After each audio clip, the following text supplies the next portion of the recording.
Alrighty. Welcome, people. It is Wednesday, and don't adjust your eyes, people. We are starting at a new time. We're starting at 8. We're going to be 8 o'clock, people, from now on. No longer 9 per request. And actually, I'm actually digging it so far. But welcome to the show, people. This is The Experience. I am Drew, and with me, as always, Justin from SpineBusterTees and SpineBusterTees.com. All right, and welcome everybody who's currently listening on YouTube and also in the Discord chat room. I see Kyle. What's up, Kyle? I see Paulie. What's up, Paulie? I don't think I've seen you here before, but welcome to the show, people. Welcome. So, how do you want to do this? You want to start the news first and then the shows, or what do you want to do? It's your call, brother. I mean, I want to hear your input as well. What do you think works? I'm good with whatever, really. All right. So you're the host. I'll let you lead it.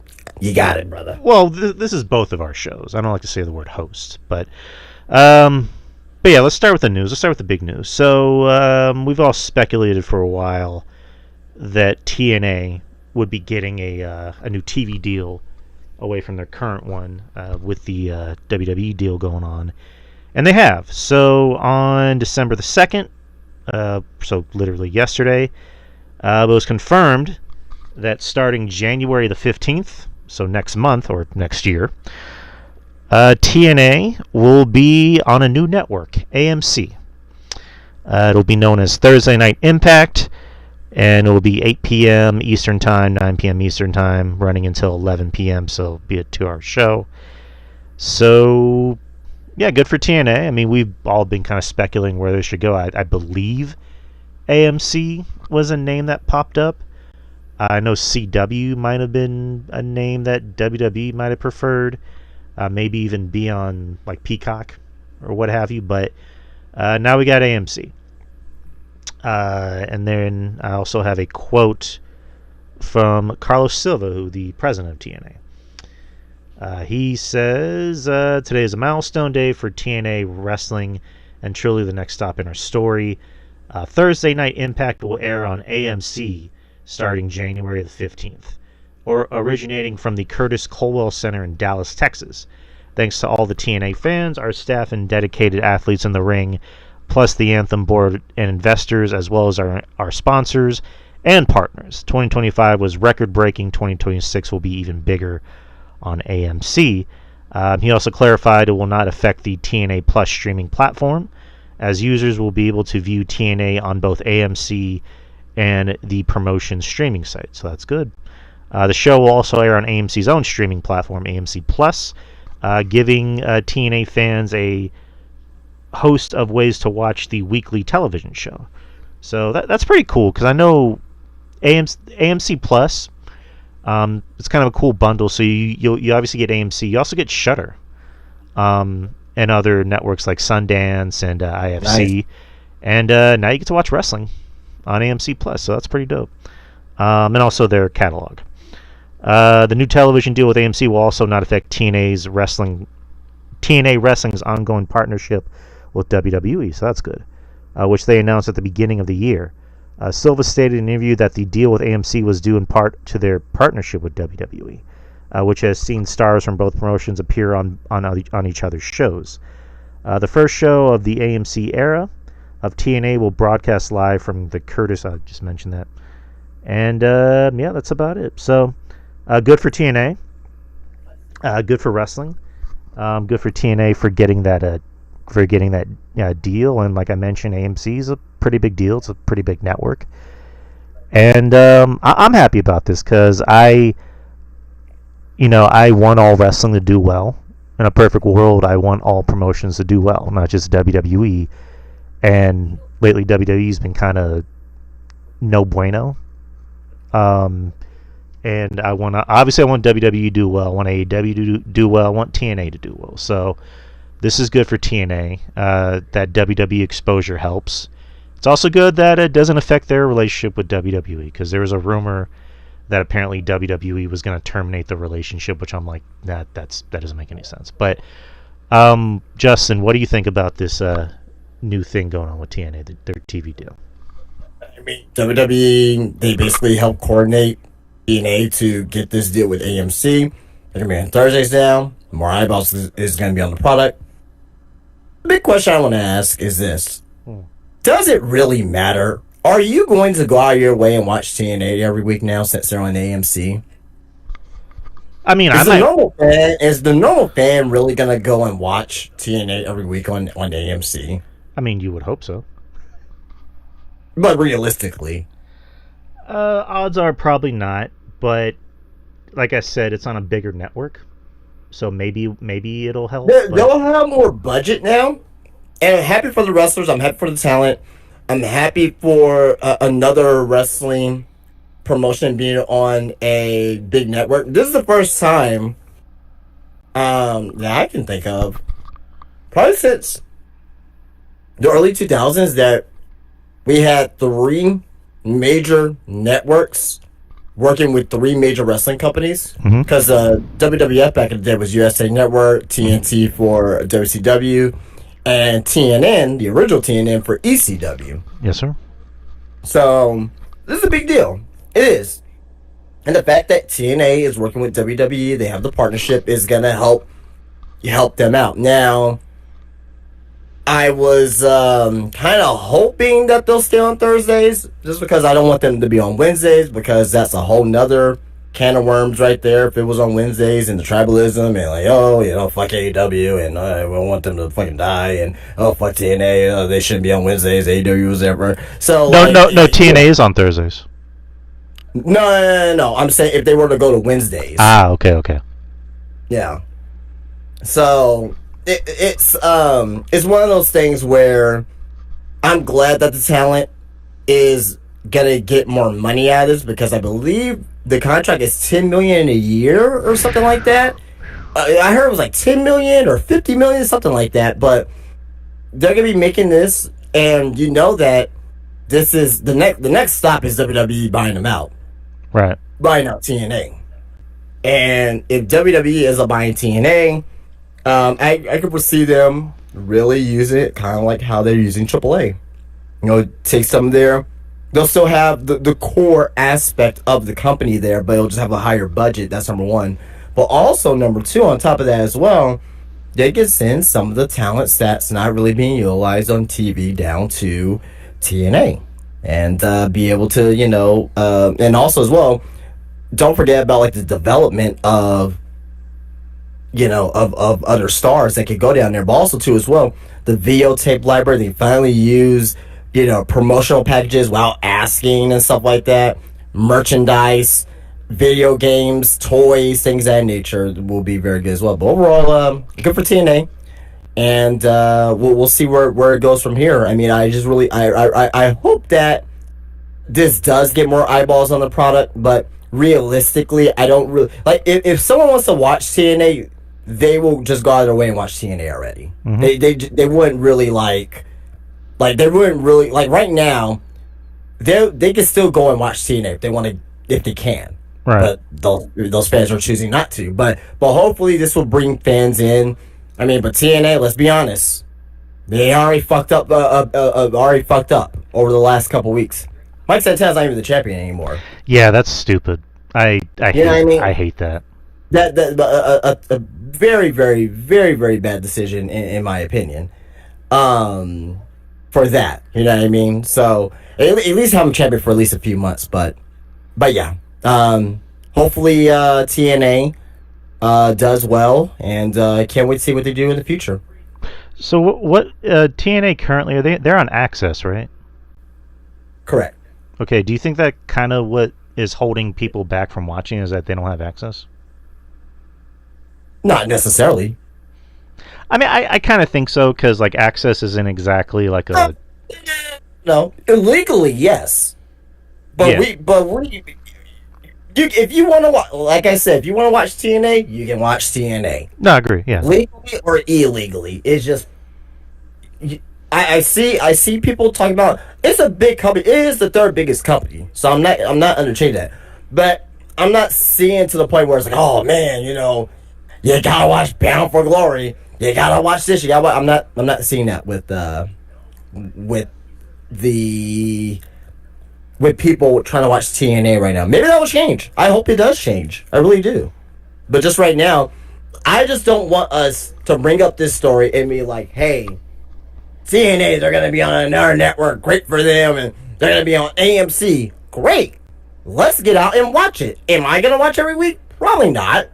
I'll be honest. I probably won't watch every week. I still want them to do well. I'm not saying I don't want them to do well. But with my time, and we talked about this in the State of Pro Wrestling of 2025, there's too much fucking wrestling. Agreed. There's too much. There's nothing wrong with it, but you gotta pick and choose what you want to watch every week.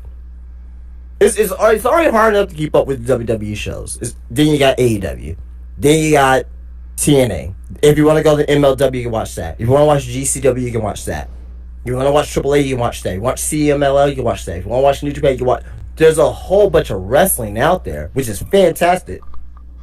But not every single person is going to end up watching the product of a certain company. And for me, I keep up with TNA. Obviously, I know who's the champions, and I catch myself watching the pay-per-views. I watch the pay-per-views, but I'm not going to watch every single week. I just don't have the time. Maybe on Thursday, the Spurs is playing. Maybe on Thursday, I want to go out and play basketball. Maybe on Thursday, I want to go out to dinner with my with my family. You know what I mean? Maybe on Thursday, you know, I'm going on a date with someone.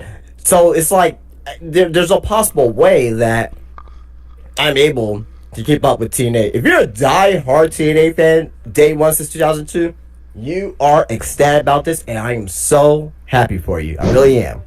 But at the end of the day, though, you just got to pick and choose your wrestling. And for me, TNA is not a 100% priority for me. No, I agree. I mean, at the end of the day, like, time always plays a big part in a lot of these things. Not just with wrestling, but just like media or art in general, because, you know, I'll be honest, I don't always watch SmackDown, you know, because I'm either doing something, you know, with the family, or there's a Spurs game on, I'd rather watch that, or there's a movie I want to go out and see, and I want to go see that. Or you just don't want to watch it. Yeah, true. I mean, there's that. Sometimes with Raw, like sometimes I'll skip on the main event and I'll go watch something else, or there's a Spurs game on that's more important. Same thing with NXT. You know, when there's too much of something, that's not a good thing. And even Raw's not necessarily doing that well on Netflix. I mean, I think there was a thing that came out where the Raw didn't even crack the top 10 for Thanksgiving week.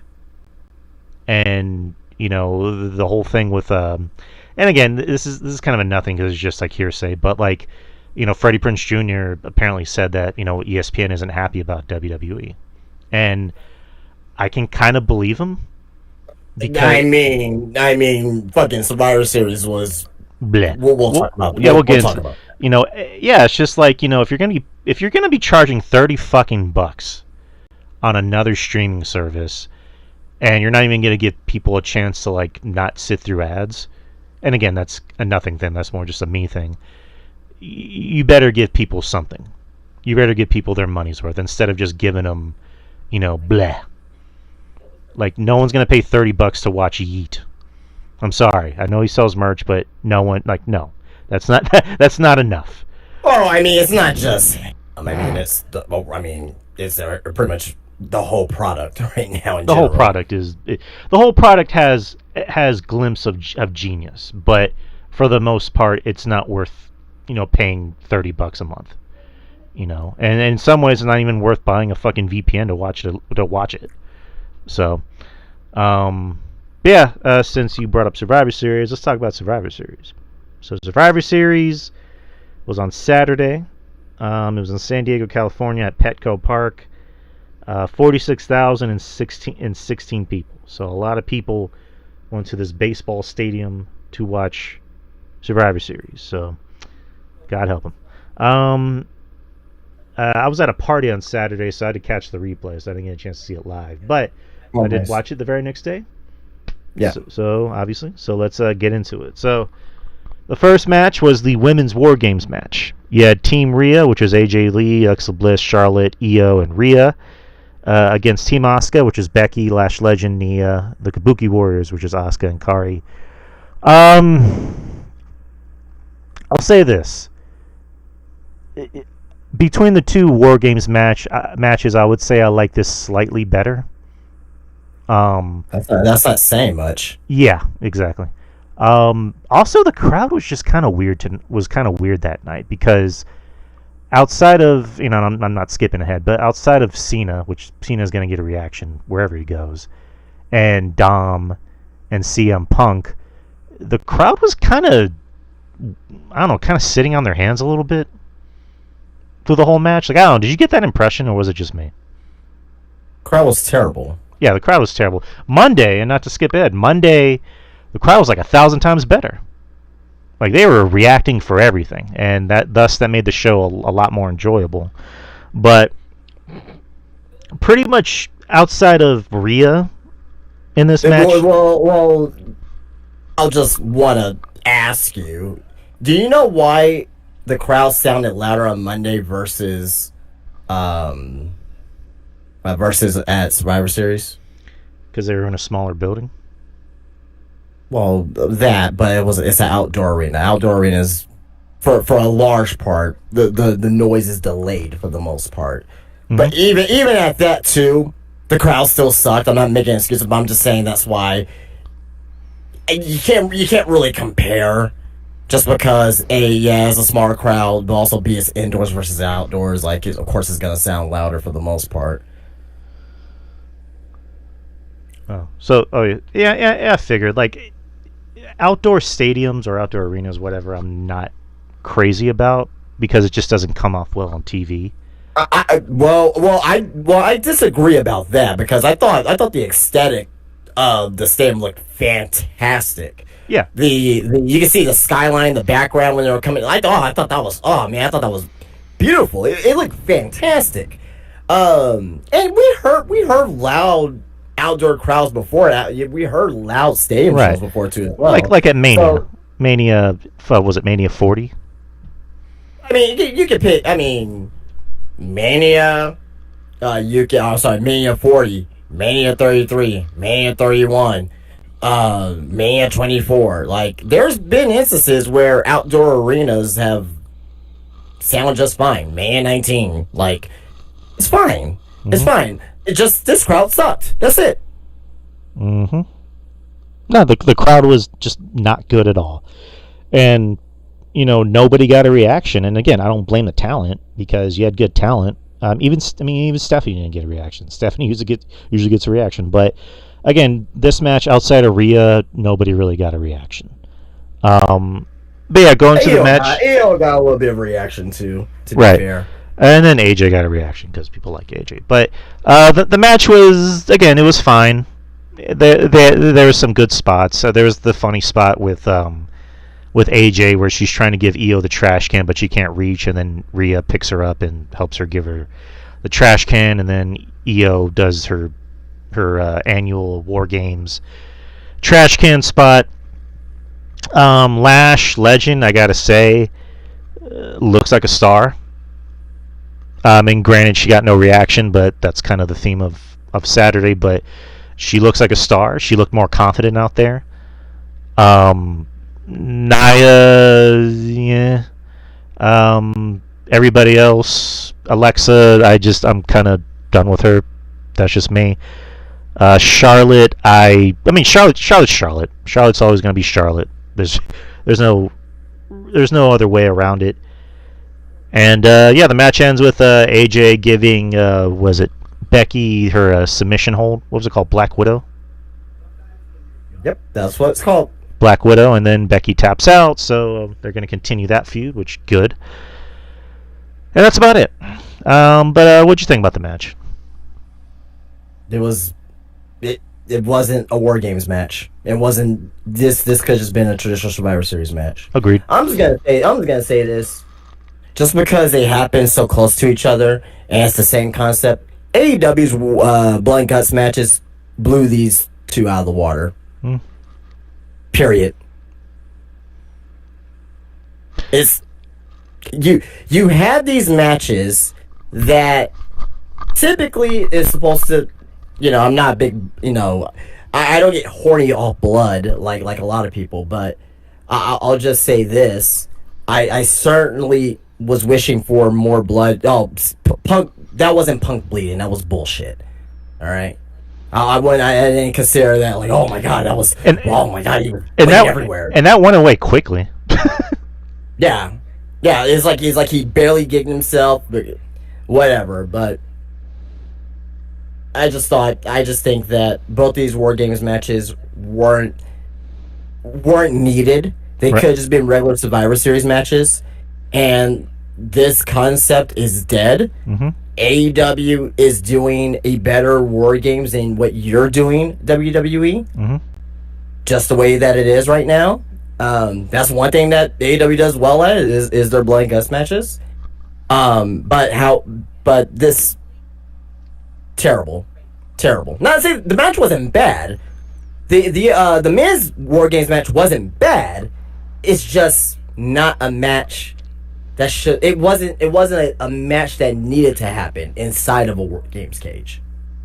No, I agreed. I said that because I gave like a brief review on Twitter, where I'm over the War Games stuff because WWE hasn't really done them well ever since they brought them on the main roster. When they were in NXT, they were fun, but because they had story. Yeah, and I'll agree with you on the AEW part. AEW, at least they take risks with that because they allow blood. And for these War Games matches, for Hell in the Cell matches, like there needs to be blood. Well, I mean, so since this Triple H administration has started, right? Yeah. You had, I think this is the 4th War Games since Triple H taken over? He started in 2024, so that'd be a second. 2022. Yeah, but right? Vince came back. But Vince, yeah, he came back, but it was Triple H's show for the most part, even though Vince still had a say in shit. 2022 was definitely his, because Vince was out of there. 2023, maybe 50-50. 2024. So, alright, I'll say 3. So, we'll say 3, right? This is Triple H's 3rd War Games. The point I'm trying to get to is that how many Hell in a Cell matches have we seen since Triple H taken over? 1. I think 2. Edge and Finn Balor. Okay, and then there was the Punk and Drew, and that had blood. Yeah, and that's what I'm trying to get to. That one had blood because guess what? It was warranted for it, and it had the story behind it. So agreed. I mean that it's just one of those things where it's like, yeah, it can have blood, but where's the story? You know what I mean? It has to have story. No, like, yeah, it's just like go back to traditional Survivor Series matches. Like, just do that. It's simple. Like, the War Game stuff has just been, I don't want to say underwhelming, but just like, it just feels like it's been underwhelming for the most part. It's like you need these matches just for your show, and I think the Spurs are about to hit buzzer beating free throws. Yeah, just go back to Survivor Series matches. Like, that's really all you need. Because the men's, it just felt very rushed. And we talked about it with Seth Rollins, where Seth getting hurt, kind of ruined a lot of plans, especially for Survivor Series and Mania. The women's Survivor Series match, again, another rushed concept of, like, we need 2 big matches instead of just, like, trying to tell a story. And, like, if you're just going to rush things, just do basic, I mean, I don't want to say basic, but just traditional Survivor Series matches. Those would have been 1,000 times better. Those would have been much better. This was the worst Survivor Series of the decade. This is the worst Survivor Series of the decade. WWE is having their worst string of pay-per-views since Triple H has taken over. For the most part. I mean, you had like some really good pay-per-views this year. Elimination Chamber. You had Evolution 2. Backlash was pretty good too as well. So you had Crown Jewel. You had there's some good shows. But WrestlePalooza, Oy. Survivor Series, Oy. WrestleMania. Oy, I mean, come on, man. I mean, I don't know, man. It's not looking good. I'll say that. It's not looking good.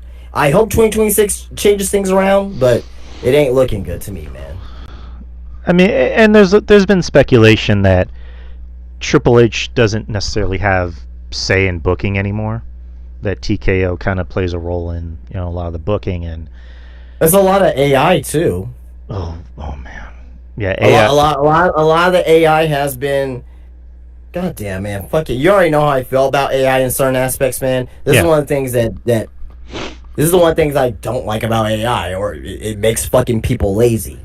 It makes people lazy. Like, oh, just put it in the computer, let the computer do it. Like, no, yeah, it has no fucking soul. It has no soul whatsoever when you do shit like that. Right, and also let me bring something else up to you, because and this is gonna sound weird coming from me. Vince Russo had a good point about something, where Okay. he brought up how a lot of feuds in WWE, it seems like they start backstage instead of in the ring, and he's right, because when you watch Raw, it's always like two guys are fighting, and then Adam Pearce comes in, he's like, all right, you guys are have a match, and that's literally how the matches or the feud begins, instead of just like telling basic storytelling, and same thing with SmackDown. And NXT at least advertises their matches, and they tell a story. Like Shawn Michaels books the show a lot better, but Raw and SmackDown are just, it's kind of like lazy booking. And I don't know, like Vince Russo again, for all his faults, and he has a lot of faults, like he's a guy that helped WWE defeat WCW in the ratings, and helped create successes like Steve Austin and The Rock. So even he can have, He also killed WCW too at the same time. yeah, true. But I don't know. How do you feel about that? Like, what do you think about Vince making that kind of statement? Do you kind of see any truth in it? I mean, yeah, it is true. Yeah, yeah. So like, how do you fix that with WWE instead of just doing like the basic by the numbers? And the Spurs won because Cornette blocked the shot. Fuck yeah, go Spurs, go. Okay. Well, yeah. Okay. No, I'm sorry, I'm got sidetracked. But anyways, I'm paying attention. How do you fix that instead of just doing like by the numbers bullshit like they've been doing on the programming? Like, how do you fix that? How do you fix feuds? Because like the last like good feud that happened in WWE, happened by accident. It was with Drew and Punk. Like, how do you fix that nowadays with programming, and not even just in WWE? I'll say AEW. Like, how do you fix that with both products? So we'll start with WWE. The way you build feuds is you will obviously it can start in the ring and it can be a match, right, between two wrestlers, right? And let's just say a babyface wins, right? The heel gets mad, he attacks the babyface afterwards, and you can start a feud that way, right? Something quick, simple, right? Or a lot of times too, as well, this is what WWE does. It starts in the ring with a promo, and someone comes out there and interrupts it, and it starts a feud that way. That's a little bit more plain Jane, but it works. It works when it's done right too, as well. You can still start feuds backstage. That's fine. It has nothing to do where it starts. It has to do with what's the story, number one, but also number two as well. When you start a story, you have to know the end of the story. What's going to be the end of the story, and work your way backwards. Don't just start the story and just be, we're just going to go as we go, right? And that's for both AEW and WWE, right? Mm-hmm. It can be like a very long-term story as far as with a certain wrestler. For example, Heyman Adam Page, when he first won the AEW World Title, and his character development and his change, and losing his friends and down his luck, then he ended up being Kenny Omega for the title, right? And you have a story just with one person too, as well. WWE doesn't really do that much. I think the last time we've seen something like that is maybe with Roman. With the whole, with the beginning of the Tribal Chief, but I think that'll be better with WWE, where they can have a story for one individual that doesn't have to be over a course of a month. It could go over a course of a couple of years. You know what I mean? Or they could tell a story of like, and they actually do have this story with EO, or Rhea Ripley has never been EO. That's a story right there. You know what I mean? That they can always go back to. Mm-hmm. But it's just having more soul and also thinking it out. Like, what's the end of this story? What's going to be the end of the story? What's going to be the end game? Okay, the end game is, okay, we want to make Jacob Fatu the world champion. Okay, who's he going to beat for the world title? Okay, this guy. How are we going to get there? Okay, this guy. What's his roadblocks? Okay, this. Where he's going to win the title at? Okay, at WrestleMania. You have to have these thoughts and development, and just actually have some just make it make sense at the end of the day. But to me though, I mean, there's a lot that can be done, man. But just be be basic, but also at the same time know what the fuck you're doing. Know what the fuck you're doing, and have a point A to point B. Okay.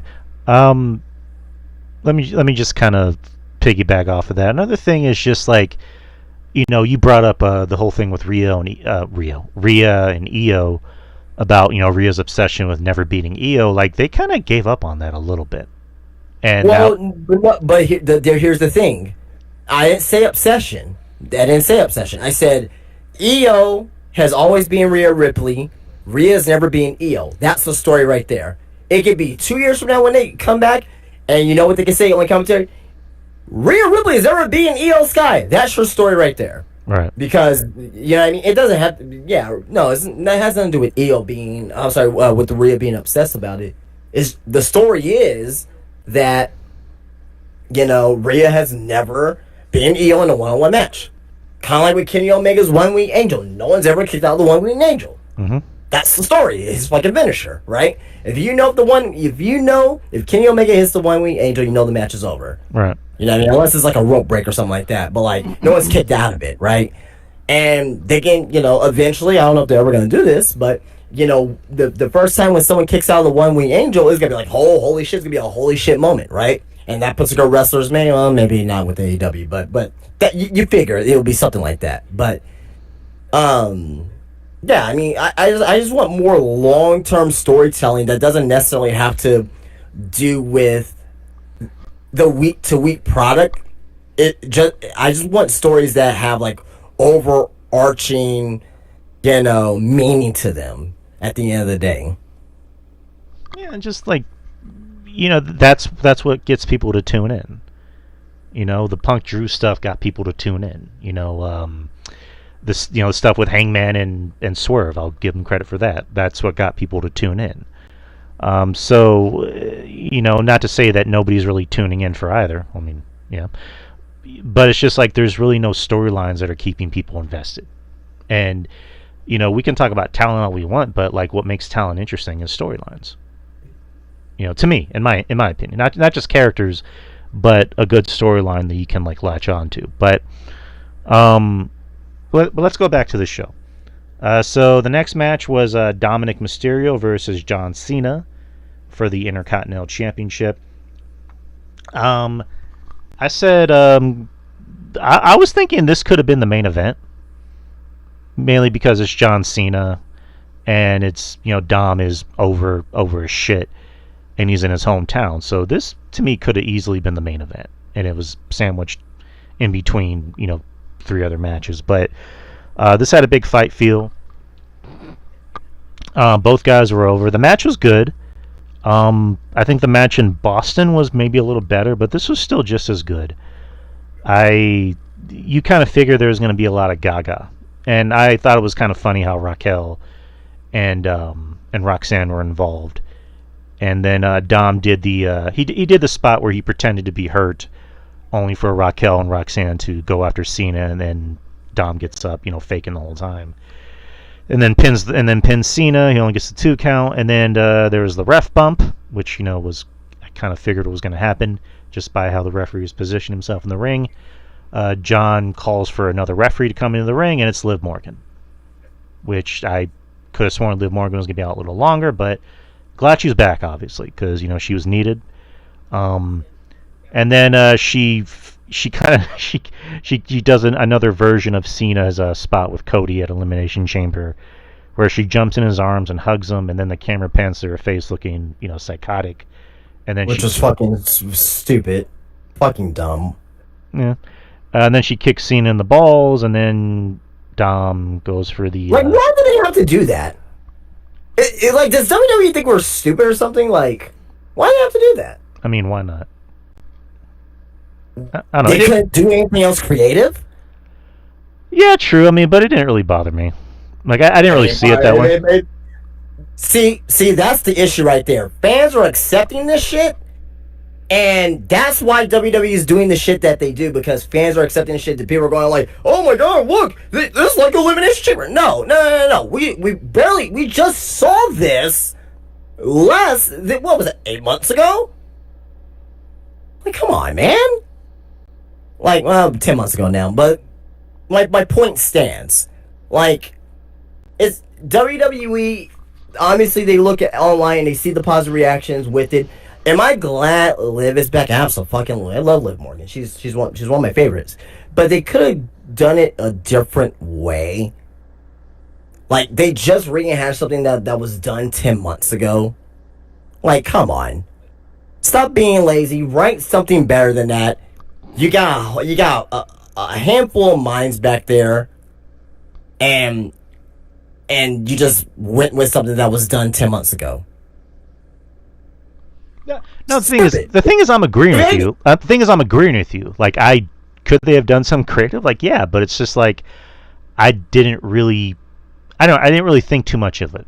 I just kind of looked at it as like, okay, so we're doing that. Fine. Like, I just kind of thought of it like that. So if AEW did it, you would have been more harsh on them, I think. No, I wouldn't have. I would have just been like, oh, you're copying WWE? All right. Well, not necessarily this particular thing, but what I'm saying is that, like, let's say they did something, right, and they did the same thing again 10 months later, in this 90-ish% the same exact way. It's like, I just hate laziness in pro wrestling, no matter what company it is, and this was purely lazy. I don't even get on AEW for anything anymore. The only time I ever really go after them for anything is when they do something that's just overtly just dumb and unsafe. Like, that's really the only thing I go after them for, and not, copying WWE things. Because let's just be fair. Like, people copy each other in wrestling all the time. Like, it's nothing new. Well, regardless, to me, this was, I don't want to go as far as say it was inexcusable, but it's, again, lazy.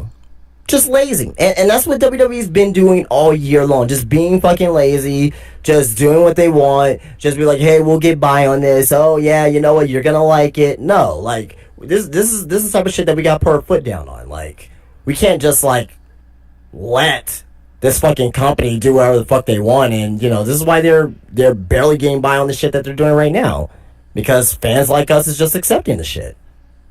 Right. But let's see. But what'd you think about the match? It was fine. I like the match. I'm hearing people saying this was Cena's best match of his retirement tour. No, it wasn't. One of his, good but match. Not the. Good match. Maybe a top 5. Not the best match. Not the best match at all. Not even close. But I did enjoy it. I thought it was good for what it was. Agreed. I mean, his best match was with AJ. That's to me. Well, my favorite. I'm just speaking from my preference. Yeah, that's fair. You say AJ. Even the SummerSlam Cody match was fantastic too. Yeah, that was fun. And the match he had with Randy at Backlash was fun. The match with Dom and Boston, I thought, was a little better. And then you can maybe squeeze this into number 5. Fuck it. So, but yeah. So next is we got John Cena, one more appearance, December 13th coming up, and we're gonna find out Friday who it is. But we'll get into Raw after this. Gunther. What was that? Gunther. We'll see. Next is you had Stephanie VAQUER defending the Women's World Championship against Nikki Bella. This match was fucking awful. I'm just going to say it for myself. This was fucking awful. Yeah, but yeah, both women did not do well in this match. I mean, I fucking, you know how I feel about Stephanie. Stephanie couldn't even get a reaction. Stephanie got no reaction, and Stephanie. She got no reaction. I mean, not her fault because, as we said, the crowd sucked Right. the entire night, so that too as well.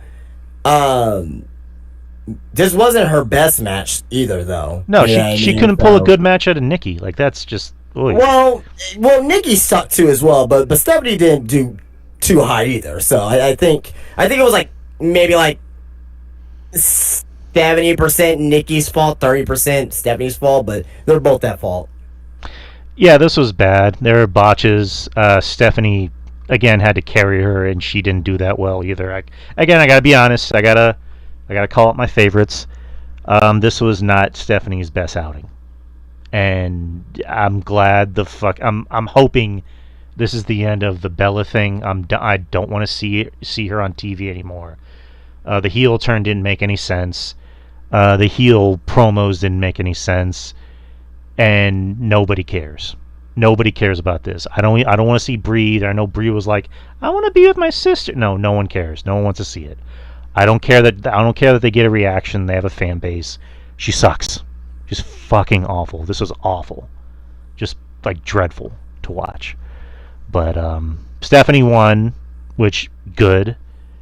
And hopefully with Liv back, we get better people for Stephanie to work against, because lately Stephanie's been having to, I guess, pull double duty, so to speak, with certain people. And it's like... the double duty, how? I mean, the thing with Nikki, the thing with, who the fuck else? There's somebody else she worked with that wasn't really all that great. So, yeah, the match she had with EO at WrestlePalooza, that was awesome. Ever since then, it's just like she hasn't really had a good feud. They did the whole thing with the Judgment Day, and that should have been better, but it wasn't. This is why I did not want Stephanie to become champion. This is exact reason right here. WWE's going to fail her, and they're failing her so far. Agreed. They should have just kept her even keel. Now then again, there were injuries too as well. I get that. I understand that, right? I would have went with the EO.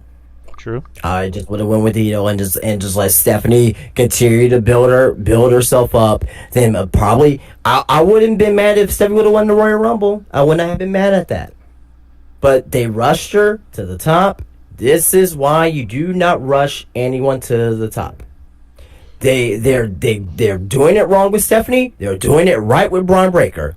See what happened with Braun Breaker? People wanted to have Braun Breaker win the title, win the World Heavyweight Championship, and they decided to put it on Punk. And I came on this show and I was like, no, it's fine for Braun Breaker. They're building him up. So when he gets in a feud with Punk, when he actually wins the title, it will actually mean something, and he'll be better off for the long term. This is not setting Stephanie up for the long term. No. It's not. Yeah, and I love Stephanie. I think she's fantastic.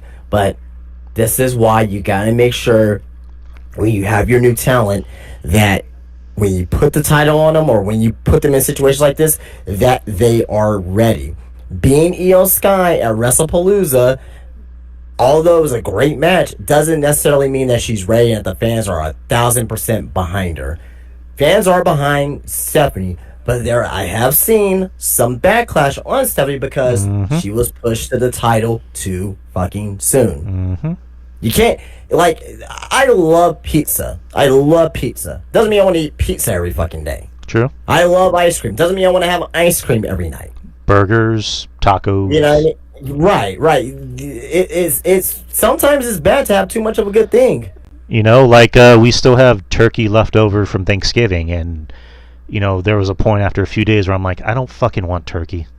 I would rather. How many days do you get with leftovers from Thanksgiving typically? Depends, because we had Thanksgiving here, and then we had Thanksgiving at the in-laws' house. Right. So we had a lot of food from our end and food that we took home. So we still have turkey, we still have ham.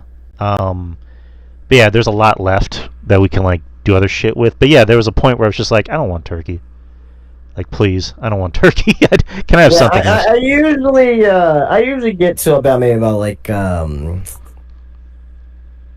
I can usually do 2 days So like it's 2 days as far as like Thursday, Friday, Saturday. The 2 days is obviously Friday, Saturday, but 2 days after Thanksgiving, I can do leftovers. After that, fuck that. Agreed. But no, I'm agreeing with you. Like, love Stephanie, but like they pushed her way too far, way too soon. And what they're doing with Braun, I think, is fantastic because now it's paying. I mean, I'm not saying paying off, but like, it's working. It looks like it's working so far, and it might even pay off. So, but yeah, like this match, I don't think did Stephanie any favors, and I wouldn't be surprised with Liv back. They find a way to get the title off of Stephanie to kind of like not necessarily rebuild her, but give her time to really kind of organically get over. You know what I mean? All right. So now we're moving on to the main event, which was the men's War Games match. You had the Vision, Braun Breaker, Bronson Reed, Logan Paul, Drew McIntyre, and Brock Lesnar. With Paul Heyman, you had CM Punk, Cody Rhodes, the Usos, and Roman Reigns.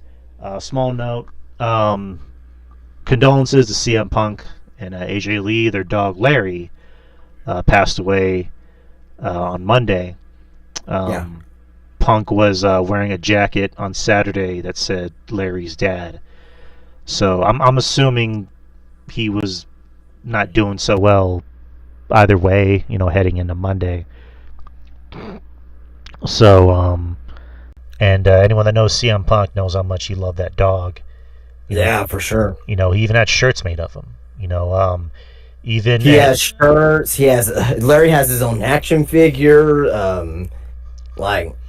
Man, it's sad, very sad, very, very, very sad. I was gonna say even Kenny Omega moved him out of the way, during that backroom brawl. I'm sorry. That's still one of the funniest things. Like for out of the whole entire deal, like this massive brawl is going on, and fucking Kenny's more worried about Larry and to make sure Larry doesn't get hurt. I mean, I would too. I don't want an animal to get hurt. So yeah, that just shows you in the core the person Kenny Omega is versus the Young Bucks. So and then Ace Steel bit him apparently. Yeah. It's like who'd you get bit by the dog? You probably thought he was gonna strangle Larry, then they ended up biting him. That's probably where the bite came from. It's like who'd you get bit by? The dog? It's like no, Ace Steel. But yeah, like anyone that knows me knows that I'm an animal lover. I'm a fur parent. I have a bunch of cats and a dog, and unfortunately, we lost some of our babies this year, and when I hear anyone losing one of theirs, it hurts because then I think of mine, and from one pet owner to another, my condolences to Philip and April on the loss of their child Larry. So R.I.P. to Larry. But going into this match, Punk obviously Punk's always going to get a reaction, so he came out. Jey Uso came out and started doing his yeeting during the match, which I thought was dumb. That was one of the dumbest things I've ever seen in a match of this caliber. Thank you. One of the dumbest things I've ever seen. Now, it's different from when AEW does it because, well, you know what? No. I take that back because I think it was the Anarchy in the Arena match a couple years ago. And this is when the Young Bucks, when they first got their new theme with the Secession theme, when they first did like the EVPs, when they were marking themselves as EVPs, and they got the new Secession theme. Right. Anyway, they had the match and that theme was going on. Then Danielson stops in the middle of the match with the microphone and says, "We're gonna play the best theme of all time," and start playing Final Countdown, which it's an awesome theme song, but you stopped in the middle of this fucking brawl to do that was stupid. So Jey Uso yeeting on top of the cage was fucking retarded. It was stupid. No, I agree. Whenever and this goes back on to creative Triple H. I don't know if Jey Uso even wanted to do that. Maybe he did. Probably did want to go up there and do that in the middle of the match. But also at the same time as well, I'm going to blame creative for this. I'm going to blame Triple H for this. Who the fuck told them to go out there? Because he was obviously told to go out there to do that. It wasn't like Jane claimed the cage on, on his own wheels. Like, I'm going to start yeeting, then, I hope they play my theme song. No, this was planned. Fully a planned spot. It's retarded, stupid. Fuck creative of WWE right now. It's fucking inexcusable. Inexcusable and downright, offensive. Very offensive. I don't know if I would say offensive. I would just say it's stupid as fuck. It's offensive. It's offensive. Who in their right mind, in a real fight, would you start celebrating? Your friends are getting their asses kicked, and you're gonna start celebrating, doing your celebration. Okay, you make a good point. Like it's like when Jeff Hardy debuted in AEW, and like Matt's getting his ass whooped, and then Jeff just like starts dancing. And that's the other thing too as well. And we didn't talk about the women's match. Their music played. They came out, do the pose. Like when Io came out, she did her pose and all that. No, it's War Games. Run your ass down to the ring and go help your fucking friend out. Like, I don't understand this. Roman coming out there taking his time. You know what I mean? Like, come on, man. Like, and also. Well, I was gonna say something that I kind of figured out on my own, like Brock leaving the cage so he can fight Roman. Like, wouldn't that be the no, because the match didn't officially started yet. Oh, okay, all right. Yeah, so it has to everyone has to be in the ring first before that rule goes into effect. But yeah, Brock came out and interrupted the yeeting, which good. Fuck the yeets. And then Roman came out, and then Roman and Brock fought outside, and they got back into the cage, and that's when War Games started. Like I said, Punk bled, but that kind of went away quick. It didn't matter. It didn't fucking matter. No, he might as well not even fucking blade himself or whatever he did. No. That shit did. I'm agreeing, because when I saw that, I was thinking I wonder what Justin's gonna think about that. Because anyone that listens to the show, I always bring up blood, to be to kind of be funny, and then Justin will kind of be funny with me. He was like, oh, that wasn't really blood, but yada yada. In this case, that was barely blood. Matter of fact, that wasn't even blood at all. And then Cody, he had a cut from I think the previous Friday or Friday before. Braun Breaker got dropped on his head, which that's always lovely. Yeah, that was disgusting. And then Brock Lesnar drops fucking CM Punk on his head, and that was lovely. And let me just get to the end of the match because I really want to rant about this. What was the fucking point of the masked guy entering the match? He's part of the Vision. Okay, but the thing is, you have Brock Lesnar in the ring. Shouldn't that be enough? How would you introduce this new character? I don't even know who this new character is. They're saying Austin Theory, which, if that's the case, it's oh, you're gonna re-debut a guy that no one really cares about anymore. I'm sorry, but that's the truth. It's if this is supposed to be your quote-unquote insurance policy, it's then what was the point of Brock Lesnar being in the match?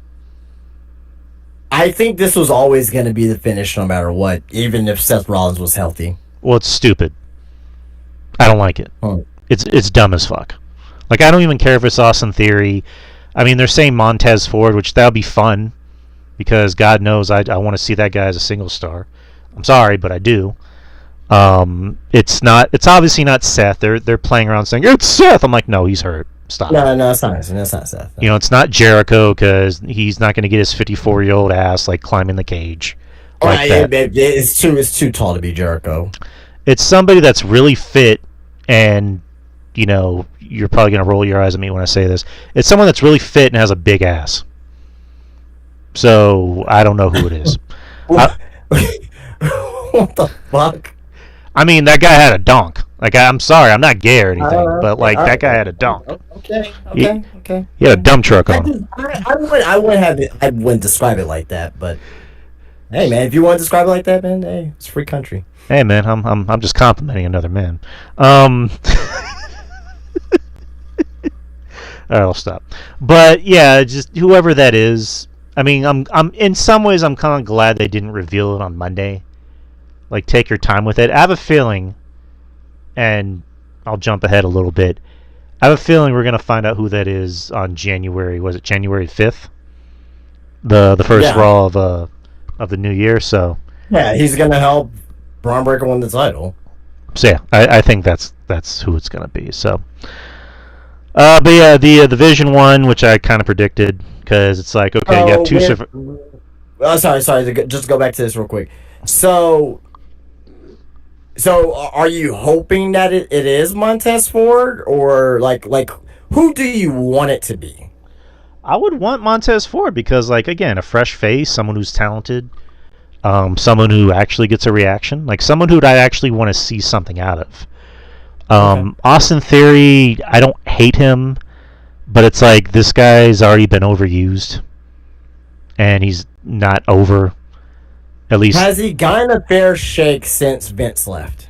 no, and I'll admit that. Like he hasn't. Like a lot of people since Triple H took over have kind of not been used as well as opposed to when they had Vince. And I said this a while back when Triple H took the reins, is that there's going to be a lot of people that are loyal to Vince.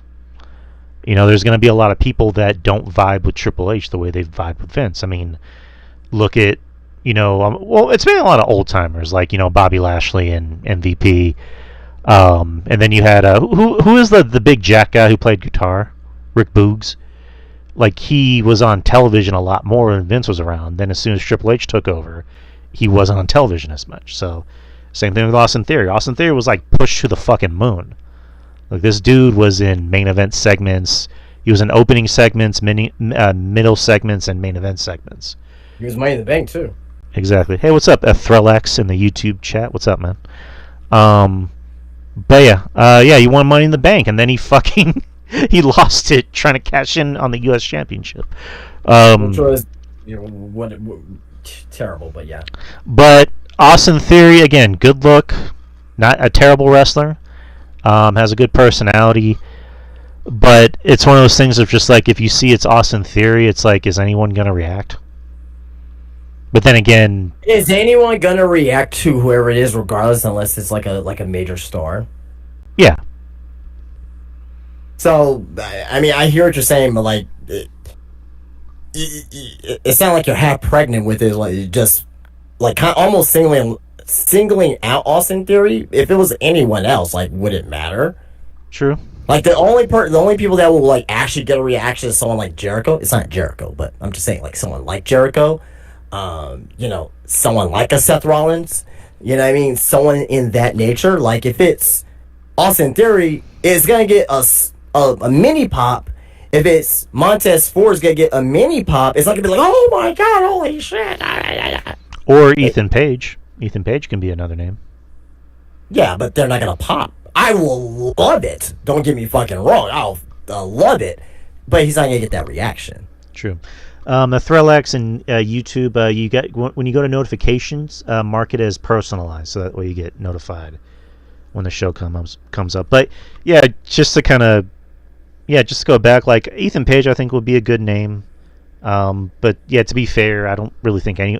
I think the reveal would get somewhat of a pop, but it's like, whoever fits that build, it's like, I don't know. I don't know what's gonna happen, but more than likely we're gonna find out in January, at the beginning of January. But I think if it's Austin Theory, I'm optimistic about it because this will be the first time Austin Theory is actually gonna be in a main event like group situation.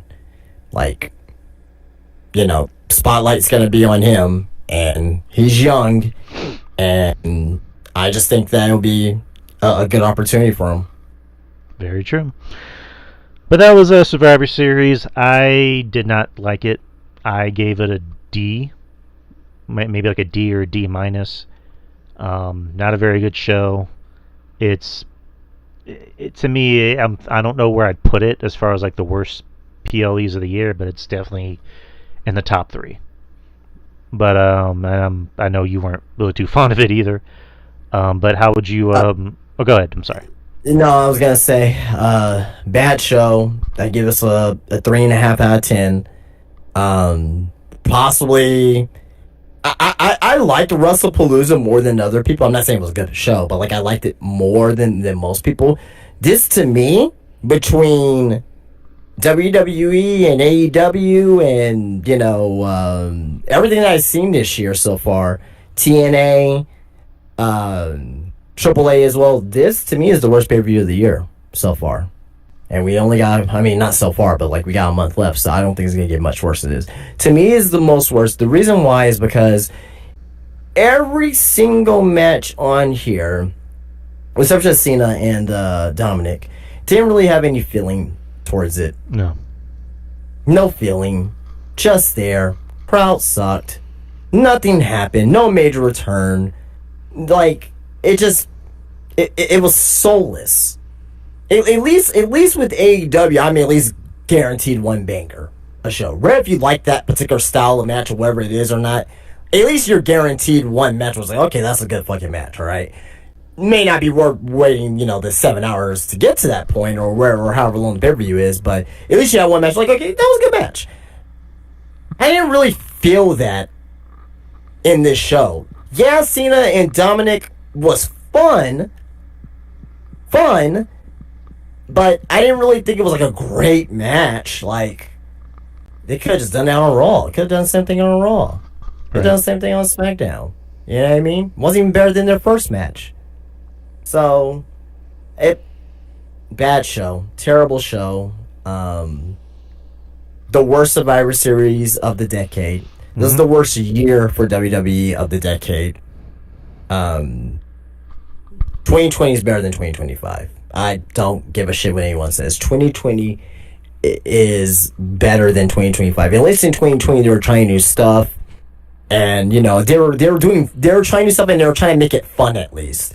Like watching WWE program right now, there's really nothing fun about it.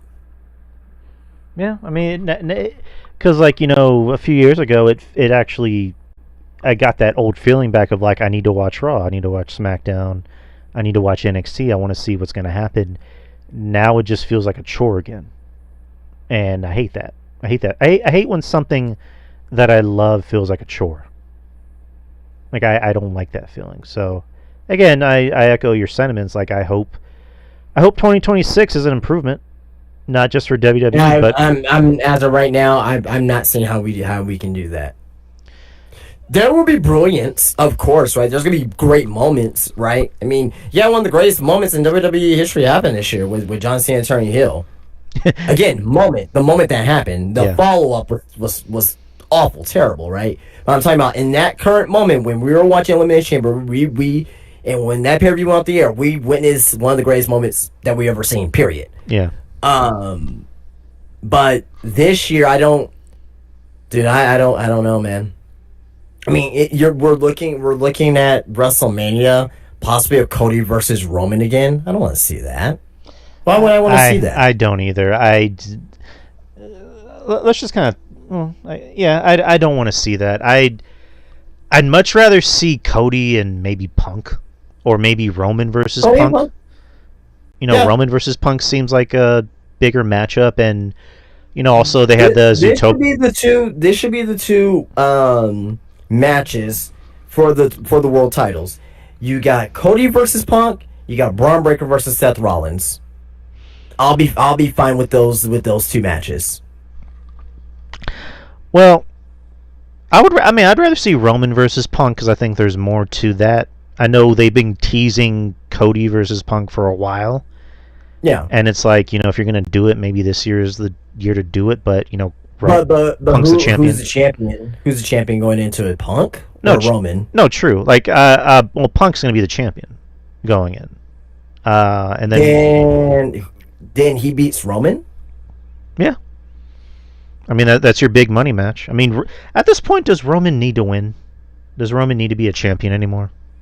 Doesn't need to win, but he's still your top guy, too. Yeah, but then that creates another problem of like he's not on the show anymore. You didn't win last year either. Right, but then that also creates another problem of like Roman's barely on the show anymore. So you're gonna have another champion that's barely on. Yeah, no. Roman's not gonna become a champion. That's why I'm more at for Punk and Cody. No, I want that match too.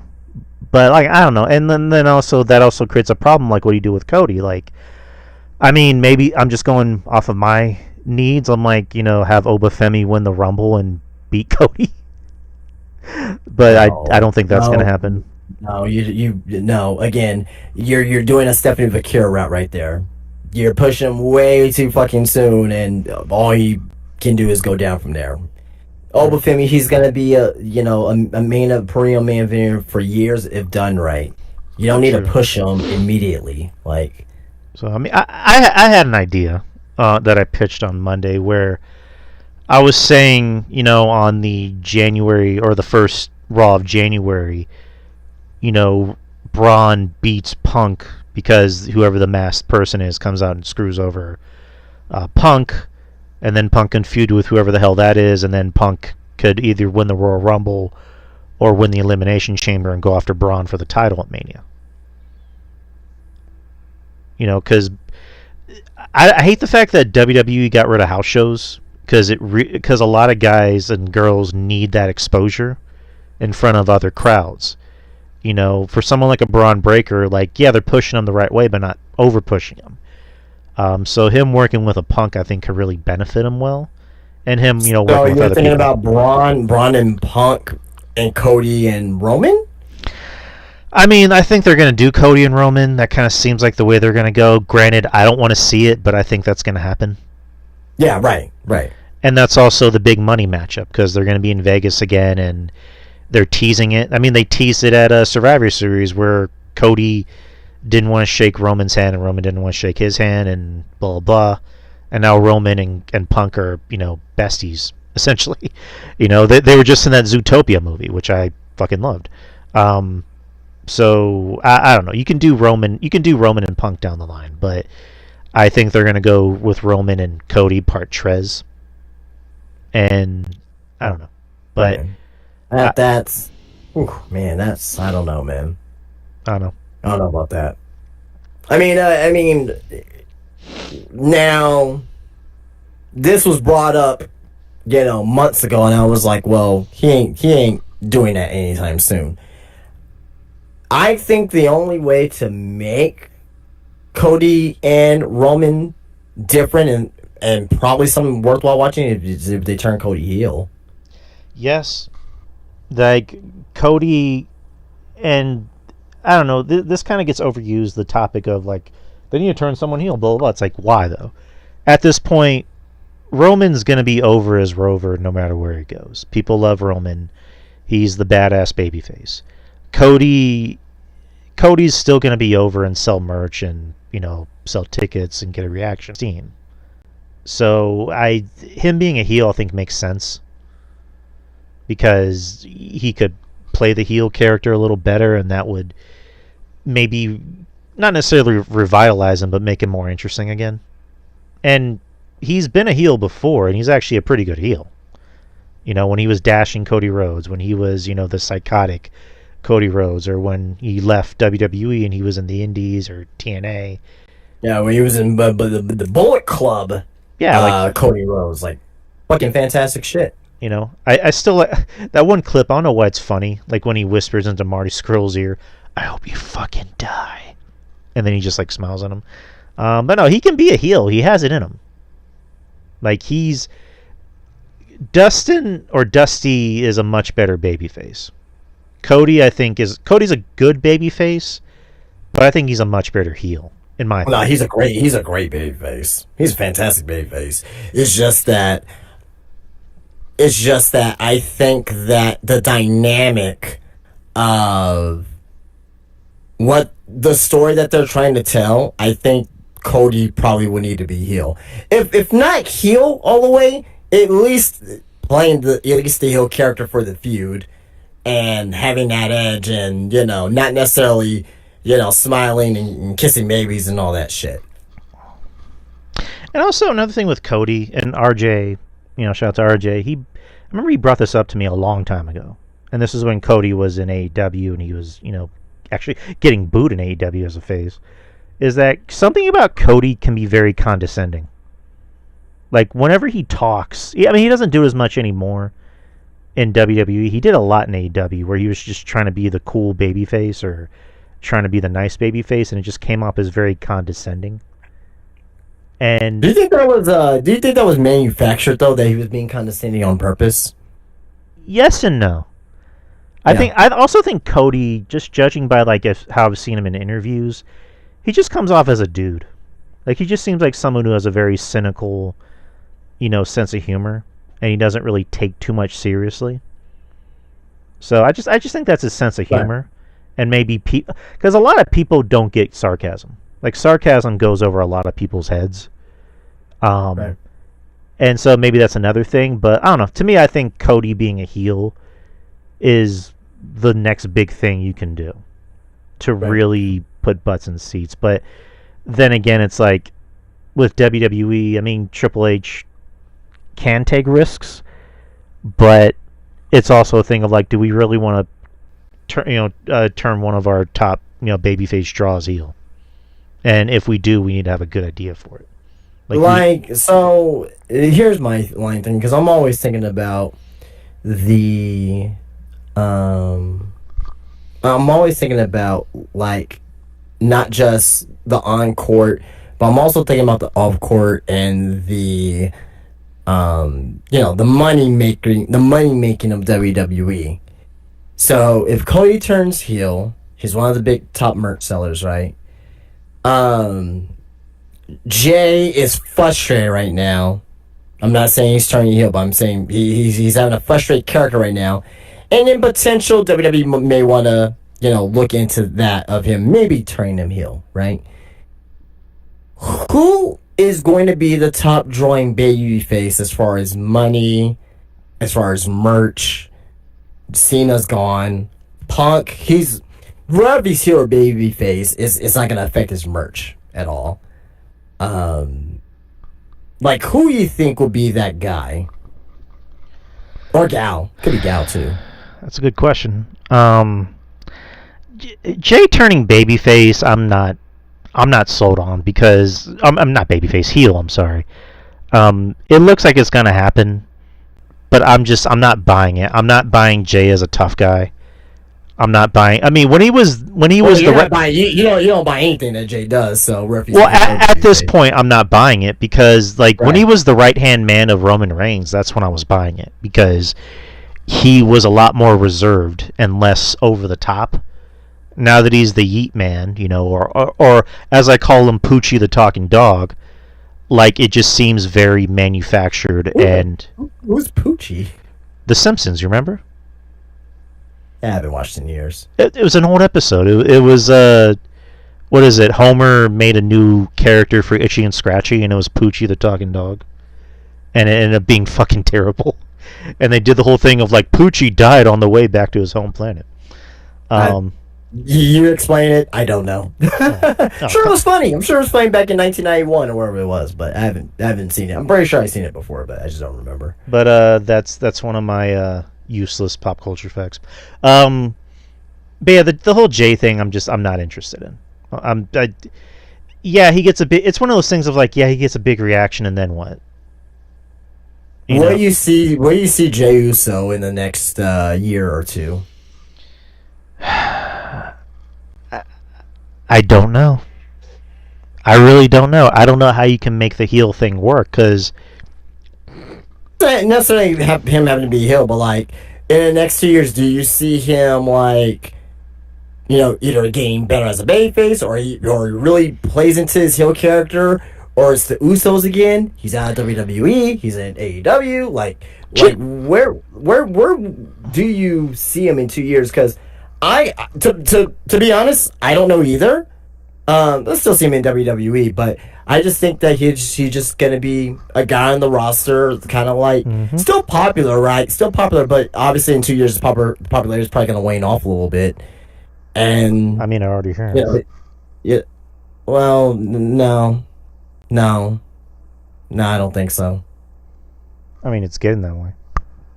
I mean, not to the people that come in my shop every day asking for something Jey Uso and buying Jey Uso t-shirts. So the guy's making me fucking money, so I don't see his popularity waning off. I mean, maybe to I think The Office has realized that he's not that guy. I'll just put it that way. Because like the Jey Uso experiment was just that, an experiment, and it didn't work. And again, he's still gonna sell merch. If the Office season is not that guy, then why don't they just take him off TV then? I'm saying not that guy is like, oh, he's not a main eventer. He's not CM Punk. He's not Cody. He's not Roman. Like he's not that good. I mean, no, of course not. He's still gonna be on TV. I'm not saying he's gonna be fired, tomorrow. I'm just saying like. I think that to me, like, put him back with Jimmy. I think him and Jimmy are, they belong together. Jay by himself, it's not working. Like when Jay was doing the Yeet stuff, it was getting over and it was cute. But when you put that big spotlight on him, and it's like we're gonna have him open, middle, and close the show, and have him cut promos and have him cut really long emotional promos. That's what kind of exposed him. If it wasn't Jay, and let's say if it was Jimmy, would it be different or would it be the same, you think? I mean, personally, I think Jimmy cuts better promos. Jimmy. I mean, they work the same, but I think they. Yeah, I was gonna say like that. The bell has to fucking ring. Right, and that's going back to my point of like, yeah, he gets a big reaction, and then what happens when the bell rings? Nothing. But yeah, just going back to what I was saying, Jimmy I think is better on promos, but that's really about it.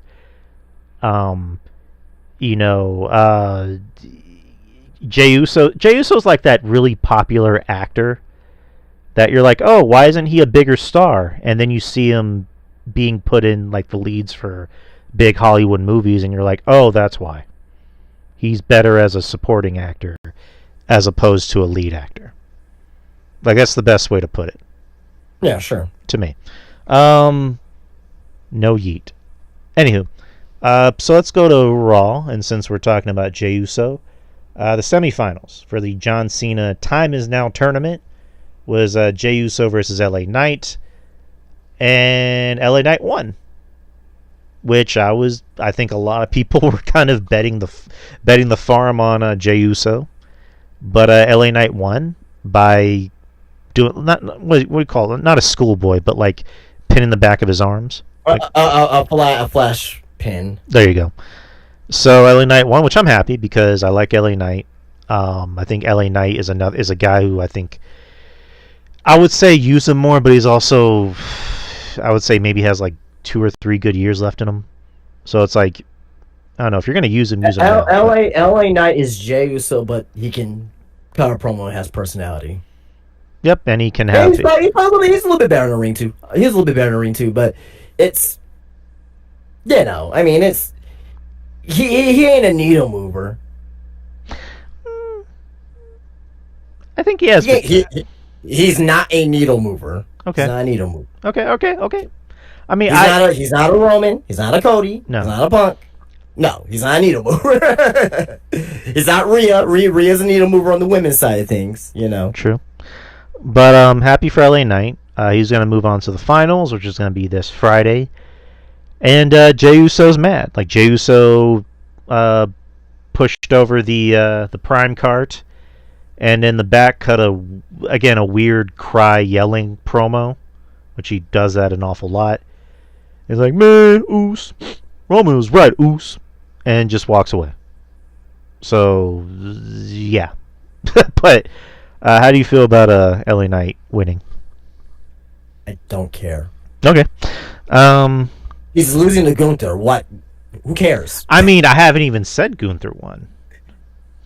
Everyone listening to this, know that Gunther won. I mean, there could be somebody living under a rock that's never heard of wrestling. They should not be listening to us then.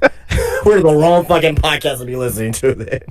There could be some kid in like the middle of nowhere that's never seen WWE programming, and they're just now listening to us. And they're deciding to listen to out of all things to get WWE information from. They're listening to us. Listen, little Jimmy, little Jimmy McFlorstein that lives out in the middle of, let's just say Van Horn, Texas, because that's truly the middle of nowhere. Welcome to the show.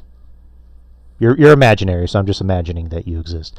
So yeah, we will pay you, Jeff Lynn. But yeah, let's move on to the next tournament match. So Gunther versus Solo.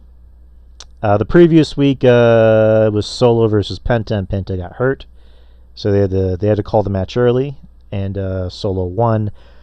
I didn't really have any expectations of this match, other than Gunther was gonna win. But fuck, this match blew me away. This match was great.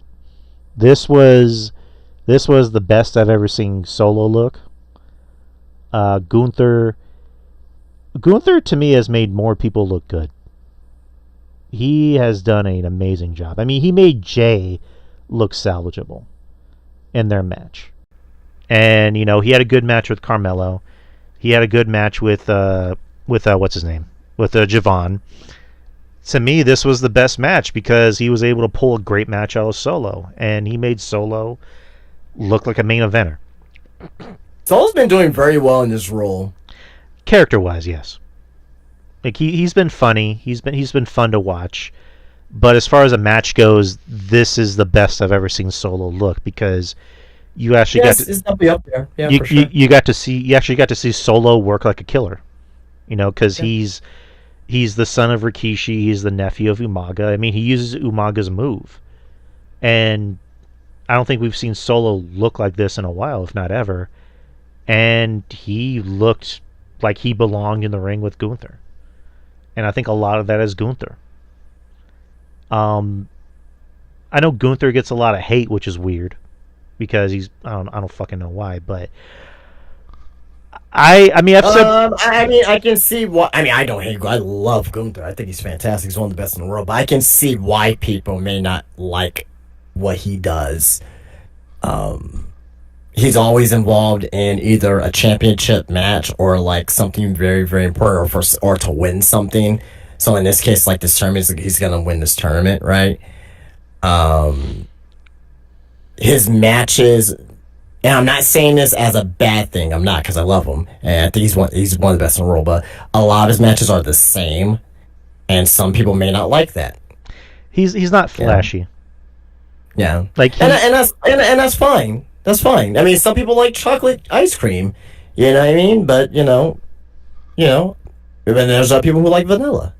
It's fine. There's nothing wrong with just like whenever I watch like a Javon Evans match or.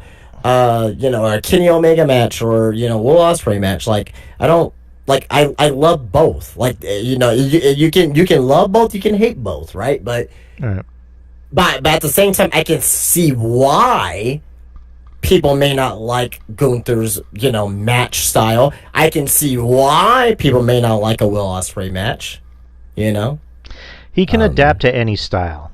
Gunther. He can work with any wrestler, whether they're bigger or smaller. Yeah, that's true. And again, he doesn't do anything pretty. He's like an old school wrestler from like the 50s and the 60s. I think a lot of people, from the basis that I'm hearing, is they hate that his offense is consistent of chops. Yeah. But also at the same time as well, it's no different than the Young Bucks. I won't say the Young Bucks, because the Young Bucks, they do more than just super kicks. It's like the Usos. You know what I mean? Like how their offense is mostly super kick base or kicked base. You know what I mean? Gunther, a lot of his offense is chop base and rest spots. True. But no, I adore Gunther. I mean, I've said before, and I stand by it, it's like I would rather this tournament be used to get somebody else over that needs it. I don't think Gunther needs it. I mean, this is only just going to make him even better. Like, it's... his whole thing is, I retired Goldberg and I retired John Cena. But again, does he need it? No, he really doesn't. And in some ways, when you look at it, this tournament's kind of beneath him. Because he's like, I don't need a tournament to prove that I can wrestle John Cena. I'm already the best, blah, blah, blah. But, I just want to throw that out there. But yeah, Gunther, he fucking crushed it out there like he always does. And he made Solo look like a fucking main eventer. So, hats off to both men. But obviously hats off to Solo. And I actually like the ending where, like, Solo's trying to do some heel shit, and then Gunther decides to out heel his heel shit by kicking him in the nuts, and winning the match. So, great match. And that's really all I can say. I'm like, that's really all I have for that match. I don't know if you want to add anything to it. No. I think you covered it all. But I agree. It was a very, very good match. As per the rest of Raw, Raw was actually good. It was a fun show. I mean, the crowd made it more enjoyable. I'll say this: very good Raw, but it wasn't epic. No, like Triple H promised. Yeah, it's gonna be epic. It's like, it was a good show, but it wasn't epic. I mean, man, it's like Triple Con. Triple H is woo, man. Jeez. You're making promises, and you're starting to sound like the other guy. I mean, I was gonna say that he's Triple Con. I mean, Tony Khan, he's over here, saying that, it's gonna be the greatest dynamite ever, or not even that, but like, we got a big surprise. That's his thing, right? We got a big surprise, like. But at the end of the day, it just shows you that wrestling promoters are wrestling promoters. That's it. You know what I mean? Yeah. They'll just say anything that they can to try to get people to watch, and when it doesn't happen, it's gonna be like, oh well. And maybe it was epic.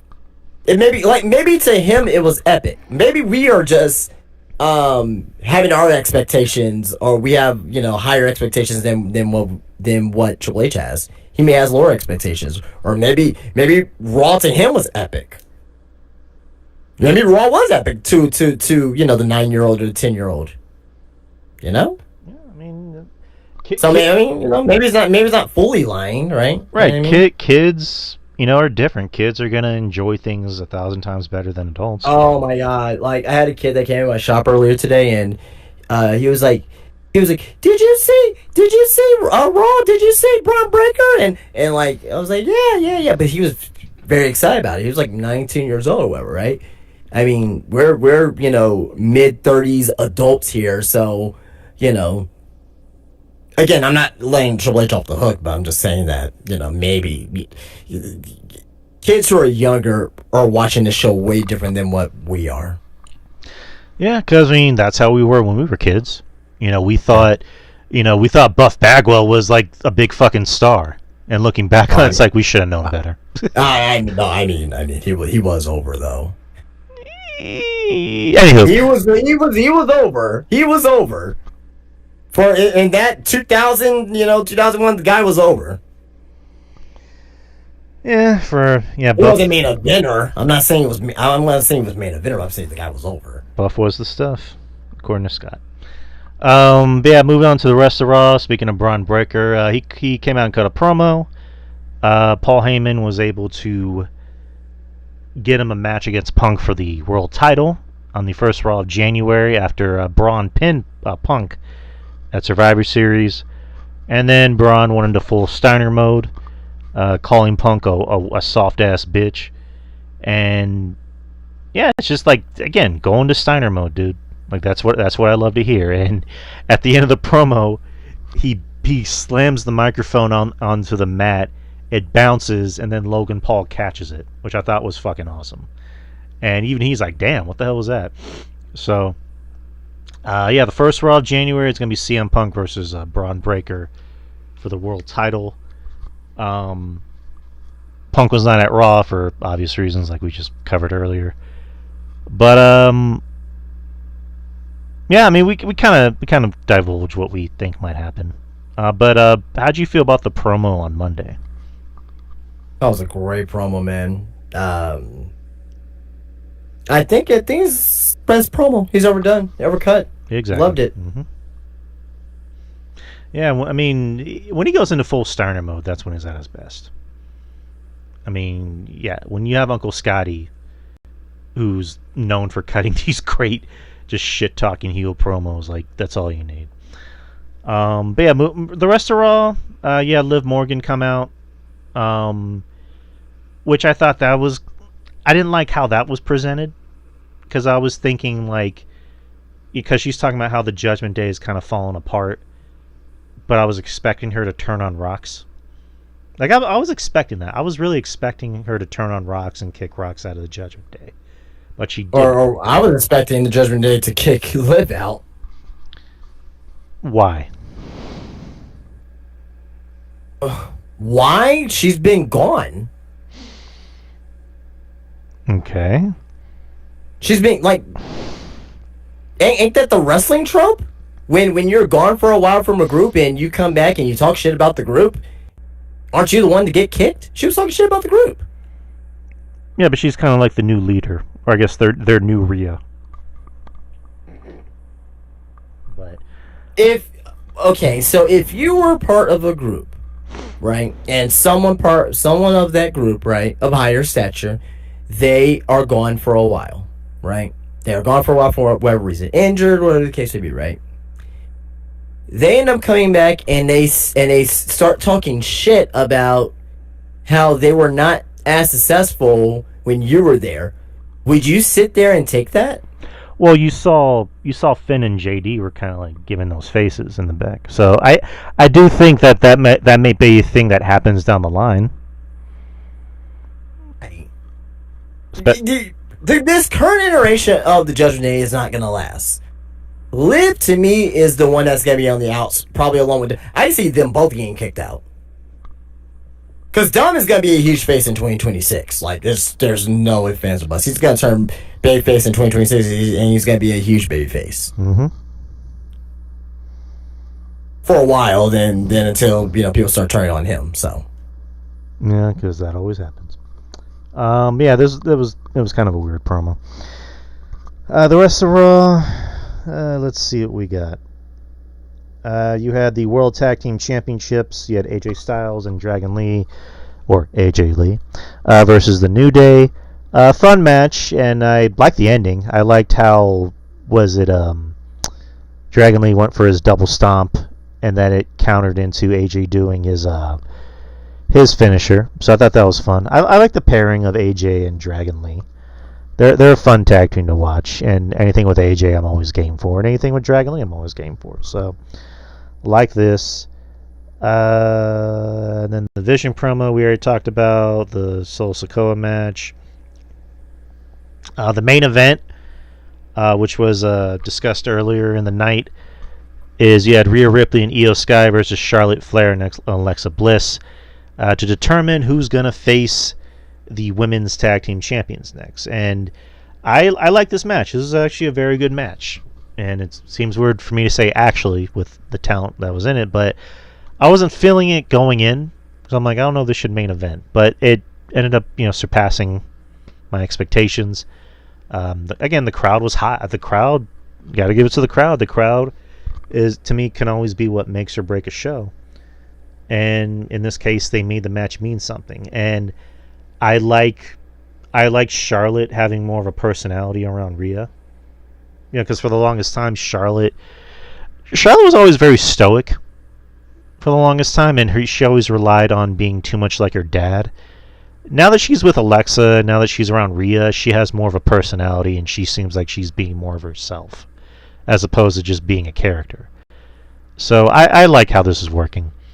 The match ends with Kabuki Warriors come out and causing the DQ, and then Bayley and Lyra come out and make the save, and then Judgment Day comes out and lays waste. And then they do a spot where Raquel and Roxanne grab the titles, and Roxanne wants to give the title to Liv, and then Liv says no, like, this is yours, because Liv's gonna go after Stephanie more than likely. So Raw ends with Liv holding up the hands of Raquel and Roxanne. So again, good match. I guess the outcome made sense because they really want this women's tag team thing to actually mean something, which it seems like they're focusing on the tag team division. Which good. I mean, because I wonder why they're doing it though. Well, I mean, the women's tag team division has kind of been a joke, and by kind of, I wonder why they're doing it all of a sudden though. I don't know. I mean, your guess is as good as mine, but good because I'll tell you, it's because AEW has a women's tag team division now, and they have a women's tag team titles. That's why they're doing it. Yeah. I mean, I can't argue with that. I mean, because Yeah, I mean, it's a good thing. It's a good thing because rivalries are good. If you see what somebody else is doing next door, then yeah, Cleric of Chaos is in the YouTube chat. He's saying the division could use some building. It seems pretty meh as it is. Yeah, it was, and it looks like it's picking up some steam. So good for the women's division. The women, I mean, we've been saying it for a while. The women are really what's making the shows interesting. They're what make Raw interesting. They make NXT interesting. And again, I don't watch it frequently, but it seems like they're what's making AEW interesting. I heard a lot of people talking about the women's Blood and Guts match. So, and didn't watch it, but I heard people liked it, so that's really all that matters. But that was Raw. We're over an hour and a half. We can just kind of skip NXT and just go into Deadline and then call it a night. So NXT Deadline will be this Saturday here in San Antonio, Texas. Are you going? I am not, because I saw the ticket prices and I said, fuck that. So it's going to be at the Boeing Center, which is fairly new. I might be hanging around the venue. So, are you going to Are you the mass purse? Are you the mass vigilante, Justin? No, I might just hang around the venue. Okay. And then you're going to come out and unmask yourself. It was me, Drew. It was me all along. Okay, I was just trying to be funny.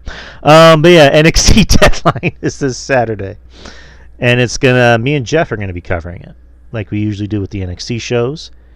So look out for that. I'll be sure to post a link pretty soon. But so far there's 5 matches, and it looks like that's gonna be the way it is. So I'm gonna go down. This was announced on Tuesday. It's gonna be Ethan Page defending the North American Championship against Mr. Iguana. Ethan Page is gonna win.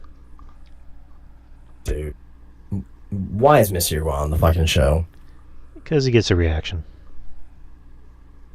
Yeah, all that fucking buzz. Oh, Mr. Iguana, oh my god! And I was one of the people. I was like, I like the gimmick, but let's not act like this guy's gonna be like the fucking next coming fucking Stone Cold Steve Austin over here. Like, where's all that Mr. Iguana fucking paraphernalia and hoopla? I mean, they just had nothing against them. I'm just saying that, just fans being fans. But yeah, I got Ethan Page waiting. Right. I mean, they just had the mixed tag match with Lola and Chelsea, so I'm guessing that's why. But yeah, Ethan's winning. Singles match: Tatum Paxley versus Izzy Dame. I got Izzy Dame. I'm gonna go with Izzy because I love Tatum, but they do love beating her a lot, which is weird. But I'm gonna go with Izzy. They made her champion for no fucking reason. Exactly. Women's Iron Survivor Challenge for an NXT Women's Championship match at New Year's Evil. John Cena allegedly chose these people. Soruka, Lola Vice, Kalani. He read all their names for the first time and barely found out who these women are. Exactly. It was like Soruka, Lola Vice, Kalani, Jordan Grace, and Kendall Gray. I imagine that's how he said it. I like Kendall Gray. I think she's really good, but she's not winning. She reminds me of. Not exactly. I'm not saying that she's exactly like this wrestler or the caliber, but she reminds me of Bryan Danielson a little bit. How so? She's very quick. She has great transitions, right? And I'm not saying that she's like. I'm not saying Bryan Danielson as far as in ring, as far as the technical grapple, but I'm just talking about the speed and even sometimes of the high risk that she can do as well. Yeah, she has a future. She's pretty talented. But I'm gonna go with Soul. I think Soul's gonna win it. I I don't want to. I mean, I like Lola, but I mean, been there, done that with that. I'm gonna go with Jordan Grace.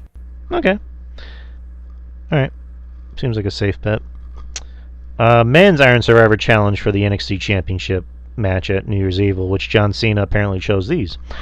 Javon Evans, Leon Slater, Joe Hendry, Dion Lennox, which I don't why. That's a terrible pick. Yeah, I Terrible. Yeah, I don't know why the fuck he's in it. I mean, you know what? I hope he does well, and maybe he'll shut me up. But like, why?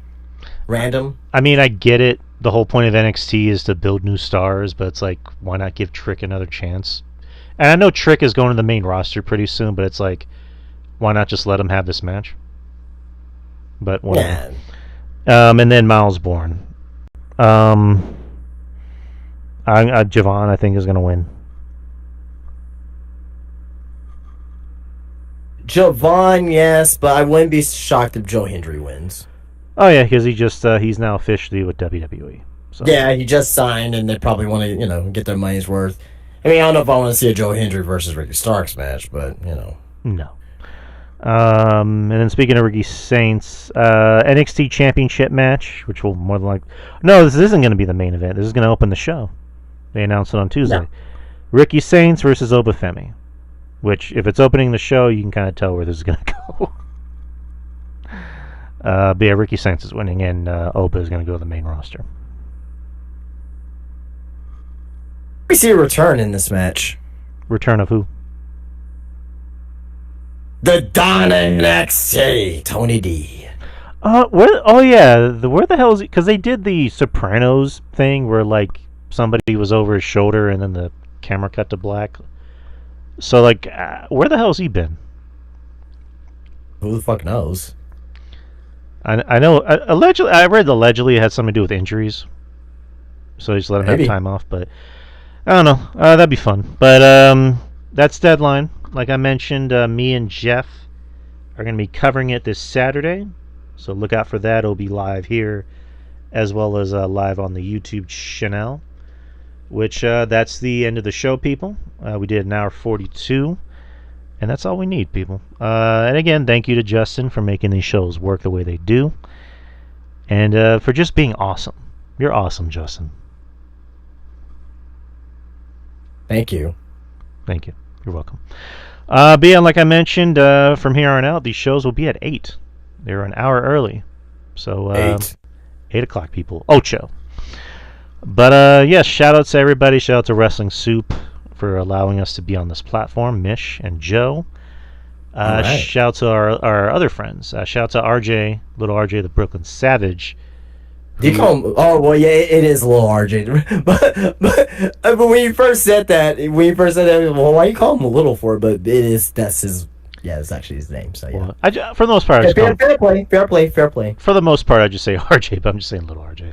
But Friendly Neighborhood Marks, which you can find on the YouTube channel, as well as other ways to listen to podcasts like Spotify and iTunes, and also Amazon Music. And we should be doing a show tomorrow, and we're going to start going live with that one as well on YouTube. So thank you, Athrella. And also Meadow Drive Hoops, which I do, which is a basketball podcast I do with my friend Anthony, childhood friend Anthony. We just did episode 2. He was actually out of the country for a while, so we weren't able to do the show. But we just did episode 2, and he had his friend Mike on, and we talked about basketball. We talked about the Spurs, and it's on YouTube as well as it's now available on other platforms. It's now available on Spotify, iTunes, and Amazon Music. So look out for that, people, if you like basketball. And shout out to Ruben Prime for Culture Attack. Jeff Flipman with the many podcasts that he does, and our friends over at the Spitball Media with John Draper and Bish O'Brien and Shaheen, which their show is every Thursday at oh my god, I sound like an asshole, at 8:30 p.m. Central Time, live on YouTube. So, and then shout out to all of our other friends. Shout out to all of our friends who do support us, like Cleric of Chaos. if you're listening, support him too, because he's I don't want to put his business out too much, but he's having a tough go. So support him. If you follow him on social media, you'll see why. But shout out to Cleric if you're listening, Cleric, and also Rich Dow for the X's and O's podcast, which I was on a few weeks ago. But thank you to everybody who does listen and subscribe and watches the reels I put up on TikTok and social media. It means a lot. And also, those are going good, by the way, right? Oh yeah, the TikToks usually do very well. Sweet. The reels I put up of you and RJ's show actually did a lot better on YouTube than TikTok. There are more views on that, more likes. So I do love putting those up. I put those up not just for our show, but also for the show I do with RJ, and also the show I do with Anthony. So I just put some up today. So check those out, people. And then I'll just close it out with me. You can find me on Twitter, DY Experience. You can subscribe to the YouTube channel, which we're currently at 173 subs. So that's pretty dope. I thought we had more. I thought we had 180. I thought too, but I think it was a glitch because it was as clear as day. It said 180, but then it went back down to 173. So I don't know what the fuck happened there. I don't know if it was bots. I don't know if maybe it was bots that followed and they just whatever. But 173 is still good. Yeah. And then follow me on Instagram and follow me on TikTok. So same name. But Justin, where can they find you? Yeah, SpineBushTees, SpineBushTees.com. If you're out of the state of Texas, get yourself a t-shirt. It gets mailed to you. Takes about a week to get to you. You can follow me on SpineBushTees on Instagram. You can see what I'm doing inside my shop, which is SpineBushTees at the Wonderland of the Americas, also known as Crossroads Mall here in San Antonio, Texas, where you can grab yourself an array of wrestling paraphernalia, including DVDs, action figures, lucha masks, trading cards, Funko Pops, of course, T-shirts, and just a number of things in there. It's a vibe in there. Even if you don't come and buy anything, you just want to come talk wrestling, more than welcome to. I like to talk with people and debate about wrestling, and just have a good time. People go there, they like to have fun, and maybe buy something as they're there. But that's SpineBushTees on at Wonderland of the Americas, SpineBushTees on Instagram, and SpineBusterTees.com. Yes, sir. All right, people, we are done. And if you're listening on YouTube, thank you. And as always, make sure you're subbing to the channel. So I will see you this. Hopefully, I might see you tomorrow morning with RJ, and then of course Saturday with Jeff, and then Sunday with Anthony for Metal Drive Hoops. And of course, we'll be back next Wednesday. I'll ask you this off here, man. But yeah, anywho's, we'll see y'all next week. Take care. Peace.